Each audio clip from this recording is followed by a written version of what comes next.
What's up? I'm Ben with Rough Country. We're going to install this kit today with my main man, Derek, on this Jeep Cherokee. This is our 3-inch X Series lift for Jeep Cherokees. The first step in this lift kit is to read the instruction, as you see Derek do it. But I want to point out, back page, there's some nice add-on sales, some things you guys need, like this magic hat that ensures all your bolts come out with no problems. Nothing breaks, nothing's rusted. Get a magic hat, call us. First step is to remove the upper shock hardware. Now we do that first because once the vehicle's lifted on the rack, it's hard to get to that location. Then we pull our wheels and tires off. We're going to remove the lower shock hardware. Now with the lower shock hardware removed, we can pull the whole shock out. We move to our next step, which is to drop the sway bar from the unibody. The reason we drop from the unibody is this kit uses a sway bar drop bracket instead of sway bar links. Now you'll see here where he's tightening up the sway bar drop bracket.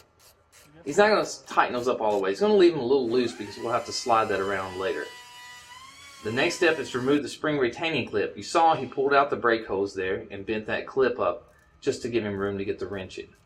With that removed, we're going to pull out our lower control arm. So now he's loosening all the bolts, removing the hardware holding them in. He's going to take out the upper bolt first. And you'll see he's going to swing that down. That will take leverage off and he can pull that bolt out with ease. Now with that out, we put in our new lower arm. As you can see, it has the new Cleveite bushing in it. Greatest thing we've done in a while. We're going to pull out the factory coil spring, not the new one, the factory one. We're going to put in the new one, that's right. And if you don't have someone there to help you put leverage on the coil and push it into the bucket, pull out the track bar bolt. That'll drop the axle and give you more room to get the new coil spring in. With the new coil spring in, we put in our spring retainer bolt to hold that clip in. And we're going to go ahead and fasten the sway bar up, get that nice and tight, and we should be square on the road now. Last step on the front, and guys, I just want to point out, we're at 2.5 minutes right now, and we're almost through with the front. He's going to go ahead and put in the lower bolts, and this is a nitrogen charged shock. As you'll see, he's going to cut the band, and when he cuts the band, he's just going to kind of guide it into the engine bay the area, and it'll stay there until we set the vehicle down. He'll install the bushing, and then he's going to put the cup washer on facing downward, and he'll start that nut tightening with his hand, and he's going to finish it up with the impact wrench, and you'll see the bushing just start to squeeze. Stop. Thank you, Derek. And that's perfect. Now we're moving to the rear. Now this kit comes with an add-a-leaf. And an add-a-leaf works by re-arching the spring. So we've got to get the spring off, and by taking off the U-bolts and the spring plate, as well as the sway bar which is attached to the spring plate, that will free up the leaf after removing the spring eye bolts.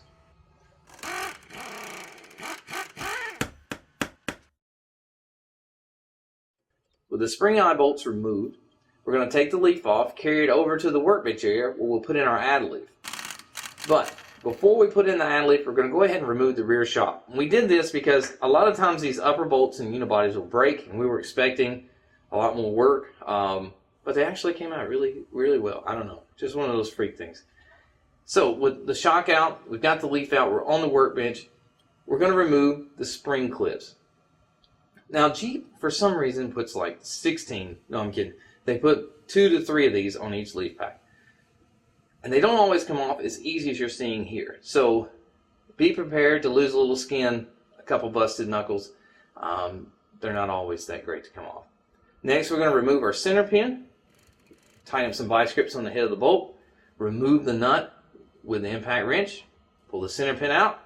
With the spring clips off and the center pin out, C-clamps are holding pressure on the leaf.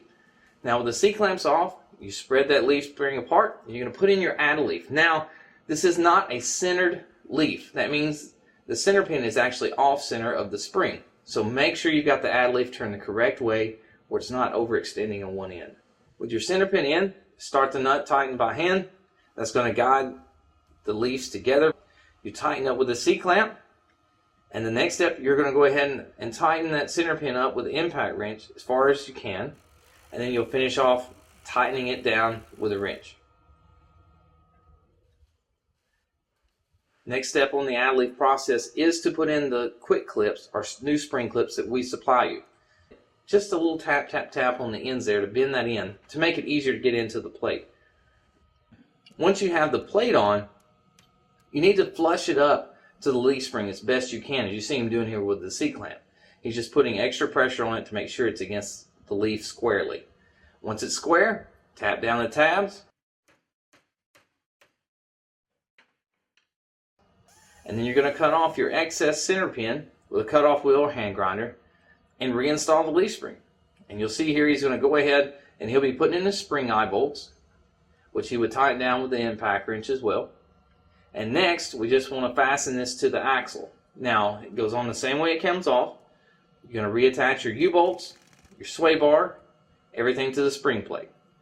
And he squirted a little rubbing alcohol on that bushing. That makes it very easy to press in. We're going to tighten up our shock hardware. And guys, 6 minutes, we've got a 3-inch lift on the Jeep Cherokee. And now we're going to show you a couple pictures of the Jeep before and after. Here it is before, after. Before, after. 3-inch lift kit, Jeep Cherokee. Again, I'm Ben with Rough Country Suspensions. Thanks for watching, and please tune in for more video installs.